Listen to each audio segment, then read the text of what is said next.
Olá, estamos de volta aqui com Roda de Mulheres, hoje falando um pouco sobre a situação drástica que vivenciamos durante a pandemia, que foi a situação da violência contra a mulher. E a gente tem um depoimento muito bacana, muito forte e impactante, principalmente em relação às mulheres negras, porque dentro desse contexto da violência, né, a mulher negra é como ela sofre diversos tipos de violência ao mesmo tempo. E dentro desse contexto da pandemia, a mulher negra também foi mais uma vez, dentro dessa estatística, muito mais violentada, digamos assim. E a gente foi conversar com a professora, escritora e antropóloga, professora da Unilab, professora Denise da Costa. A gente vai ouvir agora o depoimento dela. Dados da ONU vinham apontando que a violência contra as mulheres iria se agravar no contexto da pandemia da Covid-19 desde o início da pandemia. Já existem estudos muito bem elaborados que mostram que contextos de epidemia em vários países do mundo agravam situações de agressão a mulheres. Quando a gente fala mulheres negras, esse dado é ainda mais alarmante, porque as mulheres negras, além de enfrentar o sexismo, enfrentam o racismo. Eu trouxe aqui alguns dados para a gente pensar os perfis das mulheres negras no contexto urbano, lembrando que existem mulheres negras quilombolas e mulheres negras que estão no campo. Eu vou focar só nas mulheres negras que estão nos contextos urbanos. 67% das profissionais da enfermagem são mulheres negras, de acordo com dados do COFEM. De acordo com a IPEA, 63% das mulheres trabalhadoras domésticas são negras. E 47% das mulheres negras trabalham no mercado informal. Ou seja, o isolamento social não foi uma realidade para a maioria das mulheres negras em contextos urbanos. Isso já incide uma violência sobre elas, porque elas têm mais risco de contaminação. No que se refere ao caso de violência doméstica mais especificamente, eu quero destacar dois aspectos. O primeiro é o fato de que as mulheres negras não têm acessado serviços de delegacia e de defensoria, porque essas ficaram suspensas ou em regime parcial durante a pandemia. O outro aspecto é que cada vez mais políticos e pessoas públicas têm declarado frases e declarações racistas e sexistas nos meios de comunicação, o que dá um respaldo para que a violência doméstica incida sobre essas mulheres. Então, esses são dois aspectos que a gente tem que destacar no que se refere à violência doméstica para mulheres negras no contexto de pandemia. Bom, muito bem colocado aí pela professora Denise, né, que é professora da Unilab, antropóloga, e a gente estava aqui, inclusive, lembrando que um caso bastante emblemático dessa situação da violência da mulher negra, que inclusive não pôde cumprir o isolamento social, porque boa parte delas estava trabalhando nas casas como doméstica, né? O caso do menino que caiu do 9º andar lá no Recife, o caso agora da Sarita Corte Real, né, a patroa, que colocou a moça que trabalhava lá para passear com o cachorro, ficou cuidando do filho e o filho da empregada caiu do 9º andar, né? Então já é uma situação que a gente tem um exemplo muito forte que viralizou na internet aí durante justamente o período de isolamento social, quando a moça devia estar em casa cuidando do filho dela e cuidando da saúde dela, mas ela não podia. A patroa, inclusive, né, esposa do prefeito da cidade, colocou ela para trabalhar numa situação duplamente violenta, né? Na situação de que ela não pôde cuidar da saúde dela, porque ela poderia perder o emprego, muito provavelmente perderia. Isso aconteceu com milhares de mulheres negras e que trabalham como domésticas durante a pandemia, e ela ainda perdeu o filho dela por essa situação, né? Então, realmente são situações em que a mulher negra ela é violentada duplamente, triplamente, porque não é só a questão do sexismo, né? Tem a questão do racismo que incide fortemente. A forma como o sexismo incide também é diferente.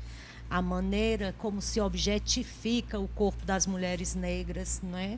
É como se elas tivessem que ocupar determinados lugares, como se elas não pudessem estar em outros lugares. Então, isso é uma violência histórica, né?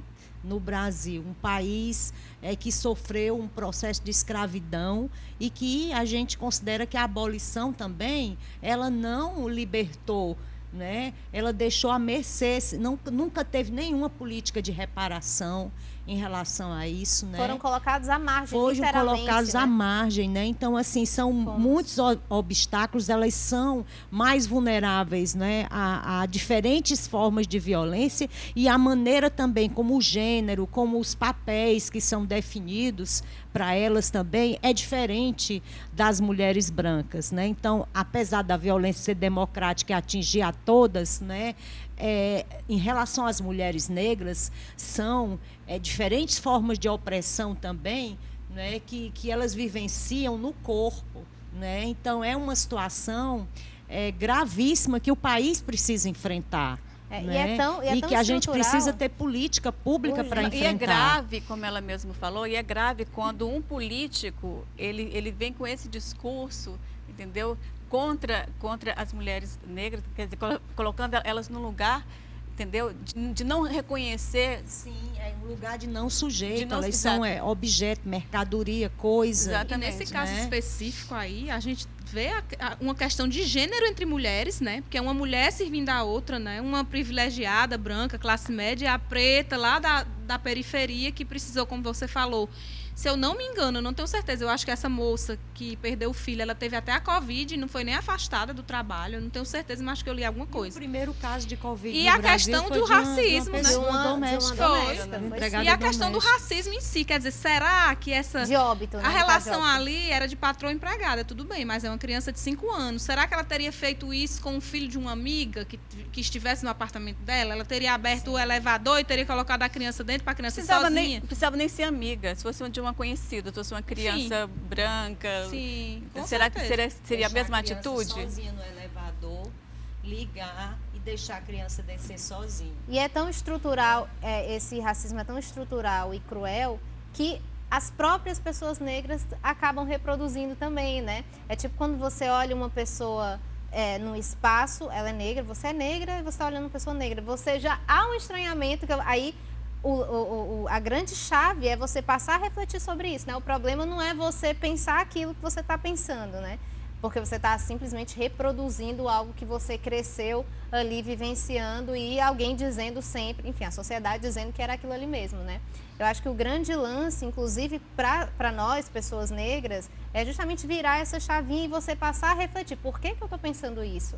Por que eu estou olhando com estranheza essa situação? A gente deve olhar com estranheza, por exemplo, quantas mulheres negras tem ali naquela mesa debatendo, na universidade, aqui...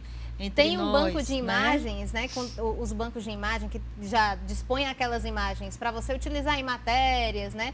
E aí sempre foi aquela imagem do padrão europeu, né? Da pessoa branca e tal. E aí agora, recentemente, eu estou fazendo um trabalho que eu estou precisando pegar essas imagens do banco de imagens e eu comecei a notar que tinha muito mais pessoas negras. Quando foi hoje, eu olhando, eles fizeram um editorial falando sobre isso. É um banco americano, um banco de imagens americano, que tem 25 anos de existência, né? E eles estavam fazendo uma retratação. Somos racistas, mas a partir de hoje isso vai mudar. E aí, eu antes de ver esse editorial que eles tinham colocado no site, eu passei a notar que realmente as fotos estavam diferentes. Tinha pessoas de várias cores nas fotos. Mas é por isso, né? que é importante esse tipo de debate, porque a sociedade precisa realmente discutir essas questões, né? Já está acontecendo algumas mudanças, por exemplo, inclusive no lúdico, porque a criança ela precisa de uma referência. Eu achei emocionante aquela menininha que via aquela apresentadora de telejornal, que é negra, ela se vendo ali... A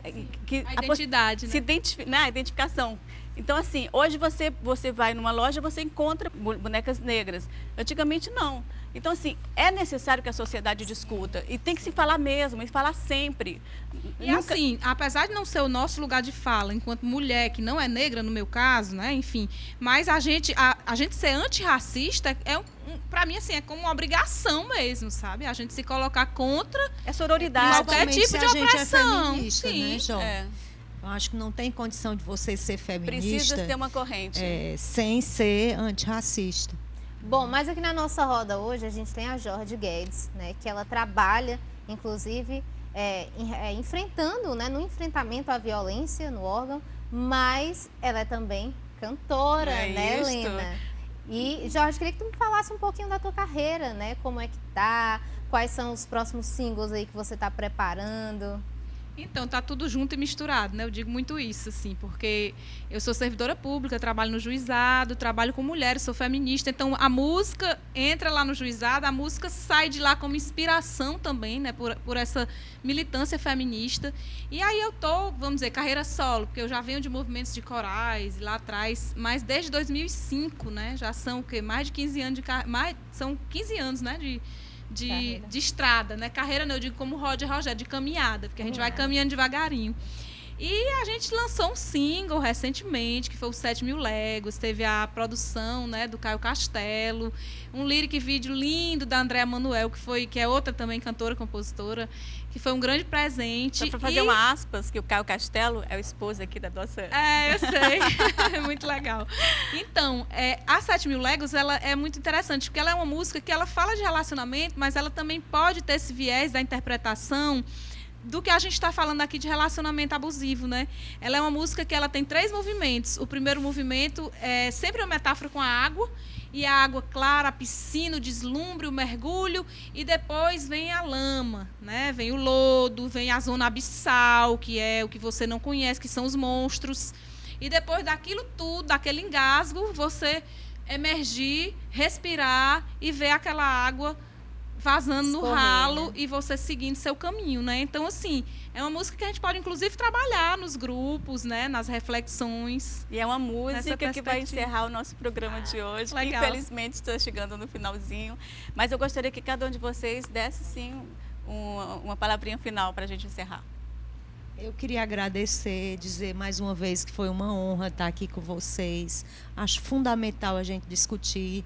Quanto mais a gente discutir, mais mulheres vão estar ouvindo, mais mulheres vão estar se percebendo também nessa questão. E uma coisa que você colocou, Lana, que é fundamental a gente pensar também que nós não estamos sozinhas.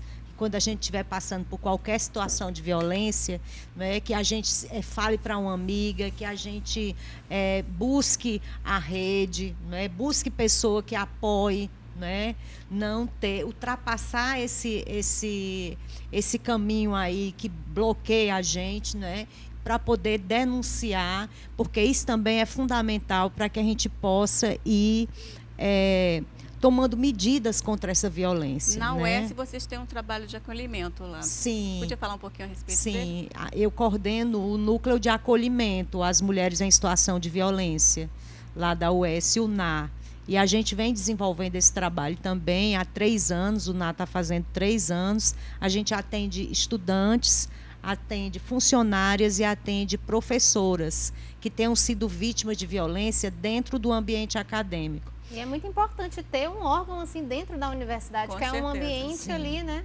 Nós estamos fazendo o nosso regimento também, né, para oficializar várias questões também do NA e a questão dos métodos e o procedimento em relação à questão da denúncia interna administrativa dentro da universidade. A gente atendeu cerca de 43 mulheres nesse período, em sua maioria estudantes e vítimas de assédio sexual.